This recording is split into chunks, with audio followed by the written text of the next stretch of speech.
So Nico Harrison, every week, this gets worse and worse. This gets worse and worse for Nico Harrison. It gets worse and worse for the Dallas Mavericks, and like I cannot believe I've never seen anything like this before.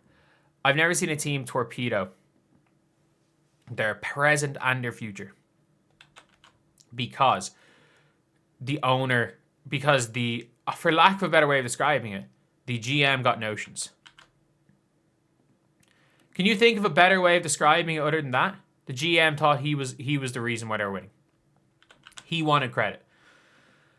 Like, it is like, imagine if all the things they say about Jerry Krause wanting to trade everyone, he wanted all the credit. And imagine if he got his way and was allowed to trade Scottie Pippen.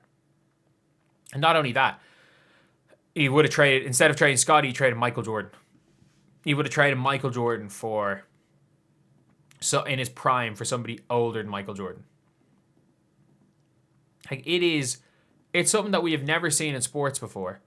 And I don't think we're ever going to see anything like it again. And every day, this trade ages worse. This trade was terrible. It was terrible at the time.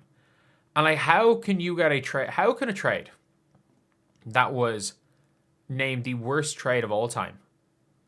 Like, they called it the worst trade of all time when it happened. How can something called the worst trade of all time age worse for Dallas? I actually don't know.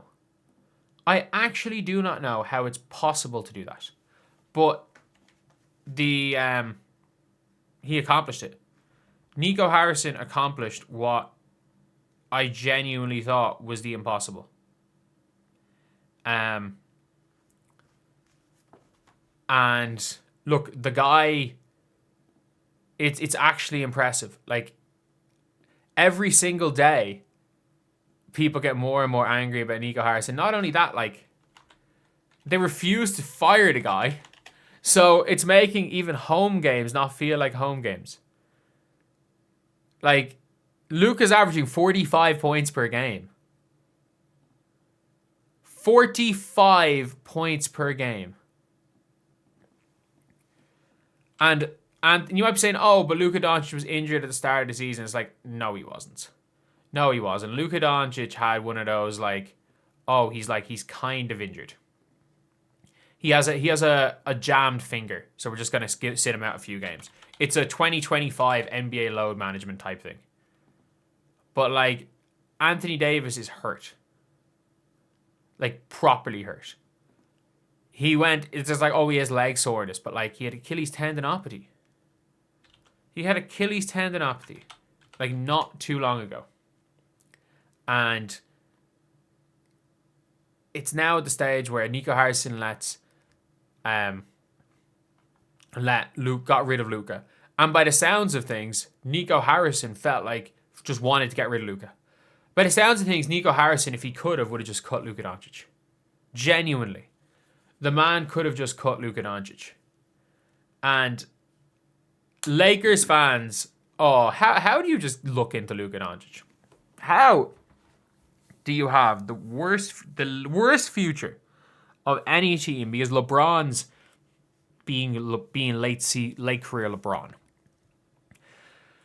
And then AD's getting hurt and barely able to play and not quite the same player.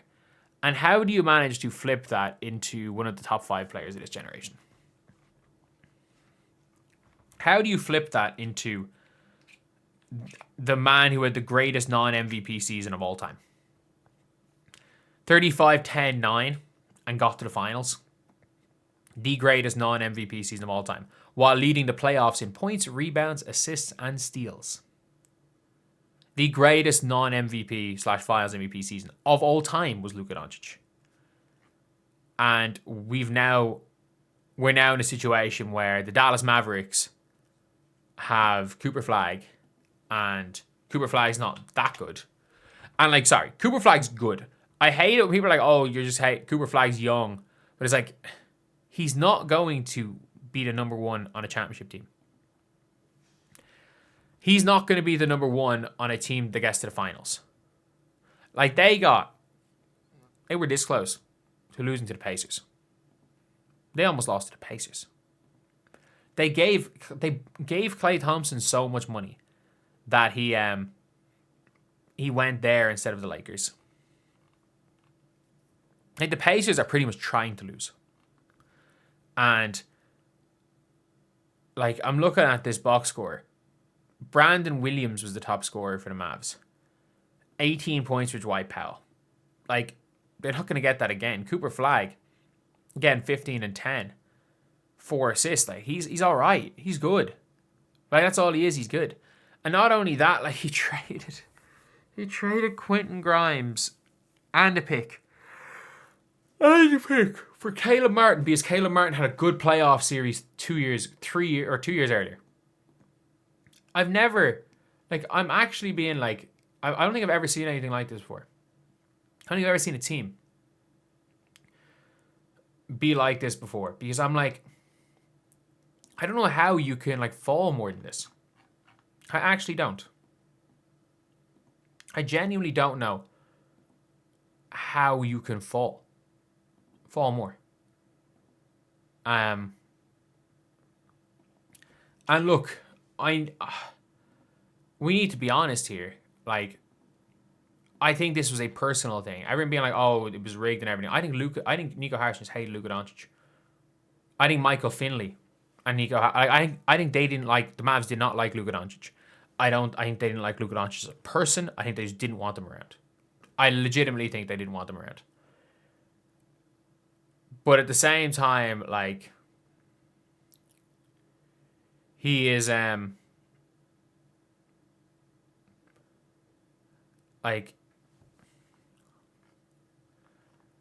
he's been the second best player in their history. He's the second best player in their history.